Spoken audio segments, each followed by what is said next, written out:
તો હેલો મિત્રો, આજે તો ખરાબ બપોરે બુમલો ફાંસી લટકાઈ ગયો ને સગનભાઈ મિત્રો ફાઇનલી ફૂલ ટેન્શનમાં આવી ગયા ને આ ભાઈ 2 કલાકથી લંગર ઉપાડીને અમે આવી ગયા ફાઇનલી મિત્રો ઓલ મૂકવા માટે, એ પણ કાથાની નજદીક. ત્યારબાદ તો પહેલી વાર અમારા ઓજામાં ડોલ્ફિન આવી ગઈ.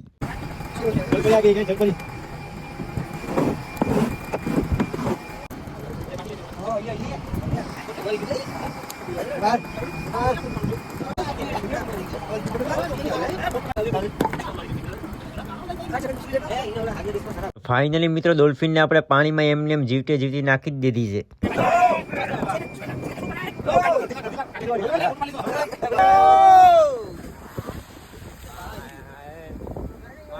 ત્યારબાદ આવી ગયા મિત્રો ફાઇનલી ઓજા ધોવા માટે, કારણ કે અત્યારે અમારે જવાનું છે બંદર માટે. સગનભાઈ અત્યારે ફાઇનલી મિત્રો ગોલા પણ ધોવા આવી ગયા અને બંદરમાં ફાઇનલી પહોંચી પણ ગયા અને આ લોકોએ ઓજાને થપ્પા લગાડી દીધા છે. ત્યાં તો અમારા કિશનભાઈ અત્યારે માવો બનાવી રહ્યા છે ને અમે તો ગોલાને થપ્પા લગાડી દીધા. ત્યાર પછી અમે આવી ગયા કોલ રૂમમાં પણ માસલા ખાલી કરવા માટે. તો ફાઇનલી મિત્રો ટાઈનીનું ખાનું આપણે અડધું ખાલી કરી પણ નાખ્યું છે. માસલા ખાલી કરીને ઉપર આવ્યા ભાઈ, આજે આખાડીનું કોઈ કામ પણ નથી કર્યું અને પાટિયા નાખી મિત્રો ફાઇનલી પેટી પણ ભરાઈ ગઈ છે. ને આવા નવા મિની વ્લોગ જોવા માટે તમારા ભાઈને મિત્રો ફટાફટ ફોલો કરી નાખજો.